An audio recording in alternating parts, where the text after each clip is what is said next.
सरकार ने किसानों को दिया बड़ा तोहफा, खेती के लिए मिलेंगे 3 लाख रुपए। देश की सरकार ने किसानों के लिए किसान क्रेडिट कार्ड योजना यानी केसीसी शुरू की है। इस योजना में किसानों को किसान क्रेडिट कार्ड दिया जाएगा। द्वारा योजना शुरू की गई है। अगर आप किसान हैं और आपने किसान क्रेडिट कार्ड बनवाया है तो आपको सरकार से 3 लाख रुपए तक का फायदा मिल सकता है। अगर किसानों को कृषि कार्य के लिए पैसों की जरूरत होगी तो केंद्र सरकार उन्हें कर्ज उपलब्ध कराएगी। किसान क्रेडिट कार्ड योजना के तहत किसानों को सबसे कम ब्याज दरों पर ऋण दिया जाएगा। अब हिंदी में प्रबंधन का ककहरा सिखाएगा आईआईएम इंदौर। पाठ्यक्रम के लिए चल रही प्रवेश प्रक्रिया। भारतीय प्रबंधन संस्थान इंदौर आईआईएम अब हिंदी भाषा में प्रबंधन और नेतृत्व का पाठ पढ़ाएगा। इसकी शुरुआत संस्थान ने अपने पहले हिंदी भाषा में नेतृत्व विकास पाठ्यक्रम से की है, जो हिंदी में पढ़ाया जाएगा। यह प्रयास सभी को मैनेजमेंट की शिक्षा प्रदान करने के उद्देश्य से किया गया है। इस पाठ्यक्रम के पहले बैच के लिए प्रवेश प्रारंभ हो चुका है। अक्टूबर 2023 में आईआईएम के स्थापना दिवस के मौके पर निदेशक डॉक्टर हिमांशु राय ने प्रबंधन के पाठ्यक्रम हिंदी भाषा में शुरू करने की बात कही थी। नए सत्र से संस्थान ने शॉर्ट टर्म कोर्स के लिए प्रवेश प्रक्रिया शुरू कर दी है। बैतूल जिले में तेज बारिश के साथ कई स्थानों पर गिरी ओले। बिजली गिरने से 15 बकरियों की मौत। बैतूल जिले में सोमवार को दोपहर बाद मौसम का मिजाज अचानक बिगड़ गया। जिला मुख्यालय सहित आसपास के विभिन्न क्षेत्रों में तेज तो कहीं मध्यम बारिश हुई। भीमपुर ब्लॉक में बिजली गिरने से 15 बकरियों की मौत हो गई है। बैतूल जिले में शाहपुर तहसील क्षेत्र के बरेठा देसाबाड़ी ग्राम पंचायत क्षेत्र में चरे और बेर के आकार के ओलों की बारिश हुई है। अन्य गांवों में भी हल्की ओलावृष्टि होने से गेहूं, चना और सब्जी की फसलों को नुकसान पहुंचा है। शाहपुर से सचिन शुक्ला ने बताया कि सोमवार को शाम करीब 4 बजे गरज चमक के साथ तेज बारिश प्रारंभ हो गई। योगी सरकार के इस कानून को लागू करने जा रही उत्तराखंड सरकार दंगाइयों की अब खैर नहीं।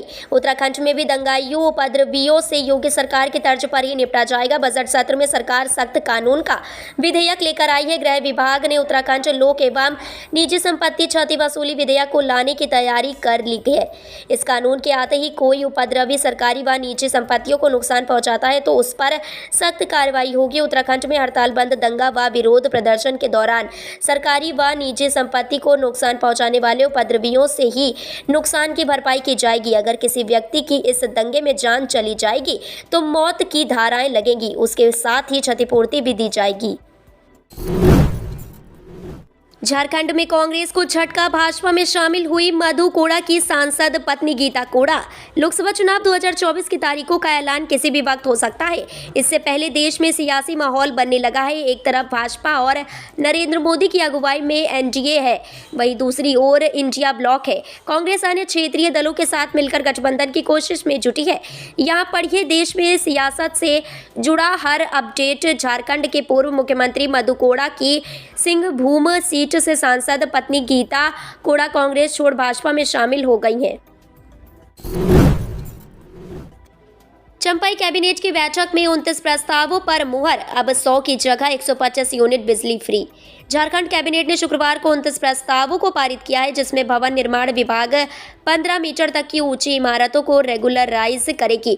इसमें निजी और कमर्शियल दोनों ही इमारत को शामिल किया गया है। इस फैसले के बाद अब शहर में बिना नक्शे वाले मकानों को भी रेगुलर किया जाएगा। वहीं चंपाई सोरेन सरकार ने मुफ्त में दी जाने वाली बिजली यूनिट के दायरे को बढ़ा दिया है, जिसके तहत अब झारखंड में 100 की जगह 125 यूनिट बिजली मुफ्त दी जाएगी। झारखंड हाईकोर्ट के आदेश के बाद बिहार के 3 इंजीनियरिंग कॉलेज के 102 कर्मचारियों को सरकारी सुविधा दिया जाएगा। राहुल गांधी को वायनाड में ये महिला नेता देगी टक्कर। सीपीआई ने बनाया उम्मीदवार। केरल में भारतीय कम्युनिस्ट पार्टी ने लोकसभा चुनाव में राहुल गांधी की सीट वायनाड सहित 4 सीटों पर अपने उम्मीदवार उतार दिए हैं। केरल में वाम लोकतांत्रिक मोर्चा की सरकार है। भारतीय कम्युनिस्ट पार्टी का उसका हिस्सा है। वायनाड सीट से पार्टी ने सीपीआई नेता एनी राजा पर भरोसा जताया है। वह राहुल गांधी को लोकसभा चुनाव में टक्कर देती नजर आएंगी। उन्होंने न्यूज एजेंसी एएनआई को बताया कि केरल में एलडीएफ और कांग्रेस के नेतृत्व वाली यूडीएफ में ही मुकाबला होता है। एक साल में 62% बढ़ी मुस्लिम विरोधी हेट स्पीच। 75% घटनाएं बीजेपी शासित सूबों से। हिंदुस्तान में साल 2023 के शुरुआती 6 महीनों की तुलना में दूसरी छमाही में मुसलमान विरोधी हेट स्पीच नफरत वाले भाषण में 62% इजाफा हुआ है। यह खुलासा अमेरिका के वाशिंगटन में India hate lab IHL research group की रिपोर्ट के जरिए हुआ है। कुछ शोध समूह की ओर से बताया गया कि इजरायल और गाजा के बीच छिड़ी जंग ने आखिर के 3 महीनों में भारत में मुस्लिमों के खिलाफ होने वाले नफरती भाषण को बढ़ाने में अहम भूमिका निभाई है। सिर्फ इन लोगों को मिलेंगे 1.5 लाख रुपए। PM Awas Yojana beneficiary list जारी। प्रधानमंत्री आवास योजना के अंतर्गत देश के करोड़ों बेघर परिवार जो कि झुग्गी झोपड़ी में रहने को मजबूर थे, उन्हें इस योजना का लाभ देकर उनके लिए पक्का मकान बनाया जा रहा है। इस योजना के अंतर्गत देश के कोने कोने ग्रामीण एवं शहरी इलाकों में आर्थिक रूप से कमजोर वर्ग के लाभार्थियों को आर्थिक सहायता उपलब्ध करवाई जा रही है। इस योजना की शुरुआत प्रधानमंत्री श्री नरेंद्र मोदी जी के नेतृत्व में 25 जून 2015 को किया गया था। इससे पहले इस योजना को इंदिरा गांधी आवास योजना के नाम से चलाया जाता था।